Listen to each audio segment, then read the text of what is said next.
Everyone, কেমন আছো? রান্নার রকমারি চ্যানেলে আর একটি পর্ব দেখার জন্য সবাইকে ওয়েলকাম জানাই। তোমাদের সামনে আবারও হাজির হয়ে গেলাম ফুলকপির দুর্দান্ত একটি রেসিপি নিয়ে।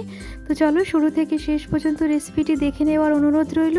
এখানে প্রথমে ফুলকপির ফুলগুলোকে ভেঙে নিচ্ছি। ছুরি বা বটি দিয়েও কেটে নিতে পারো, কেন কি এখনকার ফুলকপি তো কচি আর নরম থাকে, তার জন্য হাত দিয়ে আমি ফুলকপির ফুলগুলোকে ভেঙে ভেঙে নিচ্ছি। একটু বড় বড় কিন্তু মোটা মোটা করে ভেঙে নিতে হবে। কাটার সময় কিন্তু অবশ্যই ফুলকপির পোকাগুলো চেক করে নিতে হবে, কেন কি অনেক সময় কি হয়, ছোট ছোট পোকাগুলো ভেতরে থেকে যায়, সেটা আমরা চোখে হয়তো দেখতে পারি না। তার জন্য ভালোভাবে কিন্তু ফুলকপির পোকাগুলো দেখেই কিন্তু ফুলকপি কেটে নেব।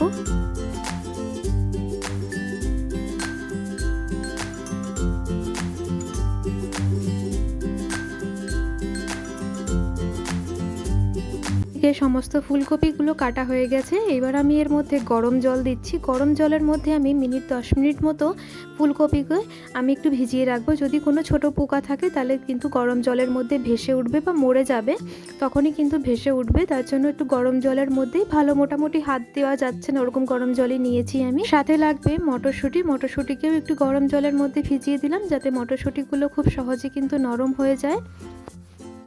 মিনিট হয়ে গেছে। এইবার আমি গরম জলের মধ্যে থেকে ফুলকপিকে তুলে নেব। এইবার যে হ্যান্ড গ্রাইন্ডার যে থাকে, সেই গ্রাইন্ডারের সাহায্যে কিন্তু আমি ফুলকপিকে গ্রেট করে নেব। চপার দিয়েও কিন্তু চপ করে নিতে পারো। আমি হ্যান্ড গ্রাইন্ডার দিয়ে কিন্তু এটাকে গ্রেট করে নিচ্ছি।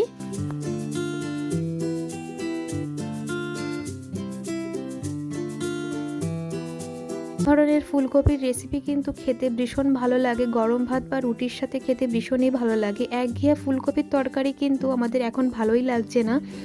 সারাটা শীতকাল আমরা কিন্তু সেই একঘেয়ে ফুলকপির তরকারি, ফুলকপির কোরমাই খেয়ে এসেছি। তার জন্য আজকে ভাবলাম তোমাদের সাথে একটু অন্যরকম রেসিপি শেয়ার করি। এই দেখো, ভালো করে কিন্তু ফুলকপি গ্রেট করে নিয়েছি। আরও যে ফুলকপি আছে ওইগুলোকেও আমি গ্রেট করে নেব।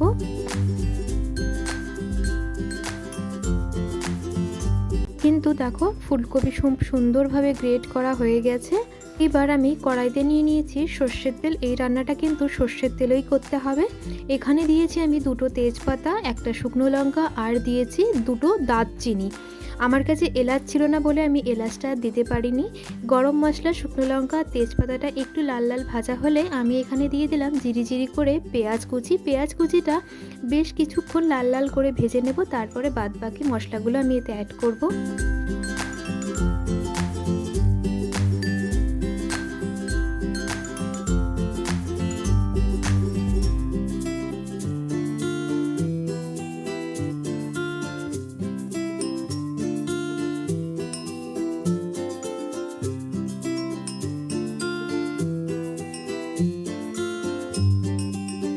তরকারি বা ফুলকপির কোরমা যাই হোক না কেন, এতে অনেক তেল লাগে, কিন্তু ফুলকপির এই ধরনের রেসিপিতে খুব অল্প তেলেই কিন্তু রান্না হয়ে যায়। তোমরা তো দেখলেই আমি কতটা তেল দিয়েছি। এবার আমি এখানে রসুন, একটু আদা, আর এখানে দিয়েছি 3টে কাঁচা লঙ্কাকে পেস্ট করে রেখেছিলাম, সেই মশলাটা অ্যাড করলাম। পেঁয়াজটা কিন্তু একটু লাল লাল ব্রাউনি ব্রাউনি ভাজা হয়ে যাওয়ার পরেই কিন্তু আমি এই মশলাটা অ্যাড করেছি। এই মশলাটা আরও কিছুক্ষণ আমি ভালো করে কষিয়ে নেব।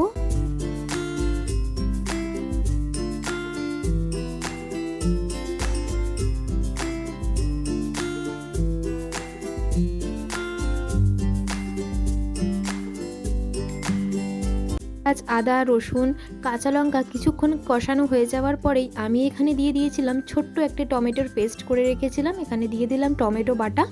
টমেটো বাটা দেওয়ার পরে আরও কিছুক্ষণ মশলাটাকে কষিয়ে নিতে হবে।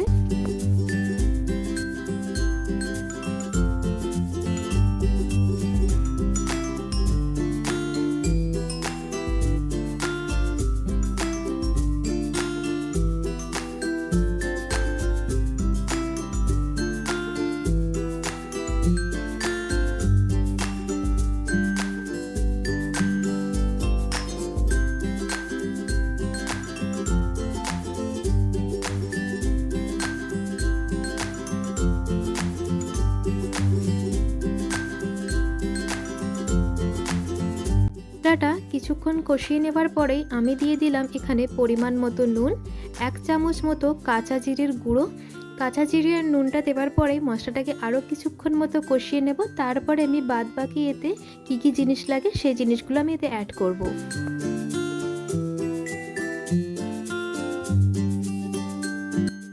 দিলাম 1 চামচেরও হাফ চামচ মানে অল্প পরিমাণ মতো একটি red chilli powder, just colour আনার জন্য। ঝাল হবে না এতে, যে জিনিসটা বেশ একটু লালচে লালচে হবে, দেখতেও সুন্দর লাগবে, তার জন্য অল্প পরিমাণ মতো আমি এখানে রেড চিলি পাউডার দিয়েছি।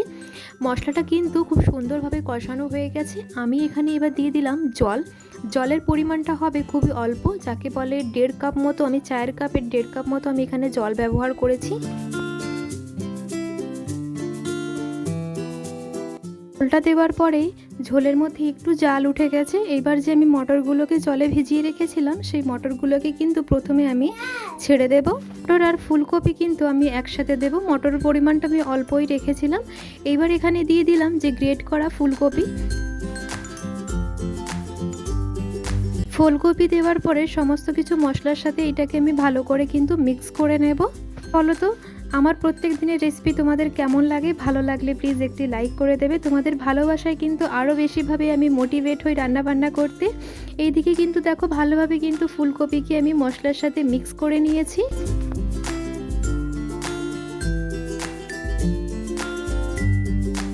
তো প্রথমে হলুদ ব্যবহার করেছিলাম না, তার জন্য আমি এখানে দিয়ে দিলাম খুবই অল্প পরিমাণ মতো হলুদ। বেশি হলুদ দিলাম না, না হয় হলুদের গন্ধ বেরোবে। তার জন্য এখানে অল্প পরিমাণ মতো হলুদ দিয়ে ভালো করে কিন্তু মিক্স করে নিচ্ছি।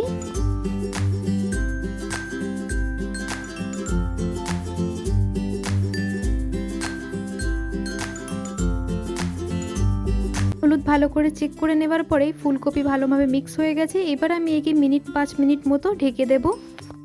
এরপরে ঢাকনাটা খুলে দেখলাম মটরশুঁটি আর ফুলকপিগুলো কি ভালোভাবে গলেছে বলতে কাঁচা একটা গন্ধ থাকে ফুলকপির, সেই গন্ধটা গেছে কিনা।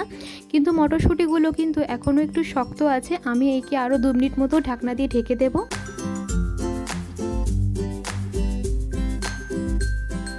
মিনিট হয়ে গেছে। এবার ঢাকনাটা তুলে দেখব মটরশুঁটি আর ফুলকপিগুলো কি ভালোভাবে মাখো মাখো হয়েছে কিনা। খুব সুন্দর কিন্তু ভালোভাবে মাখো মাখো হয়ে গেছে। মটরশুঁটিগুলো খুব সুন্দর নরম হয়ে গেছে। এবার আমি খুন্তির সাহায্যে এগুলোকে একটু ঘেটে দেবো, যাতে জিনিসটা খুব সুন্দর হয়।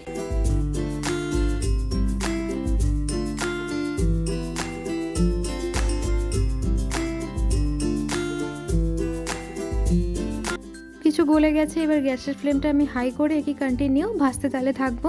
দেখো ফুলকপিগুলো কিন্তু প্রায় হয়ে যাওয়ার মতোই অবস্থায় হয়ে গেছে। তলা থেকে কিন্তু লেগে লেগে ধরছে, সাইড থেকেও ছেড়ে দিচ্ছে। এখানে এবার আমি দিয়ে দিলাম 1 চামচ মতো গরম মশলা। গরম মশলা দেওয়ার 2 মিনিট মতো আর একটু আমি ভালো করে একে ভেজে নেব।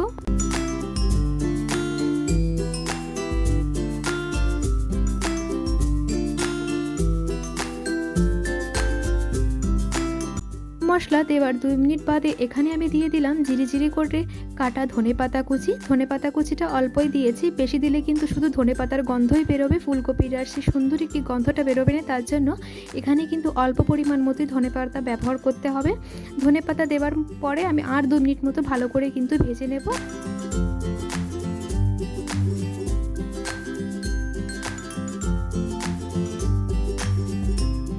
কিন্তু একদম সুন্দর ফুলকপির রেসিপি তৈরি হয়ে গেছে। একে আমি গরম গরম পরিবেশন করে নেব। কিন্তু সম্পূর্ণভাবে তৈরি হয়ে গেছে দারুণ স্বাদের একটি ফুলকপির রেসিপি। একে ফুলকপির ভুজিয়াও বলতে পারো। এটা কিন্তু গরম ভাতের সাথে বা রুটির সাথে খেতে কিন্তু ভীষণই ভালো লাগে। যদি ফুলকপির একঘেয়ে তরকারি ভালো না লাগে, একদিন এইভাবে ট্রাই করে দেখো, পাতে কিন্তু একটাও ভাত থাকবে না। তো অবশ্যই একবার রেসিপিটি ট্রাই করো, আশা করি তোমাদের ভীষণ ভালো লাগবে। চ্যানেলে যদি নতুন সদস্য হয়ে থাকো, চ্যানেলটিকে সাবস্ক্রাইব করার জন্য অনুরোধ রইল। থাকা বেল আইকনটিকে অবশ্যই প্রেস করে দেবে। নতুন একটি রেসিপি নিয়ে তোমাদের সাথে আবার দেখা হবে। সবাই ভালো থেকো, সুস্থ থেকো। আসি তাহলে, ধন্যবাদ।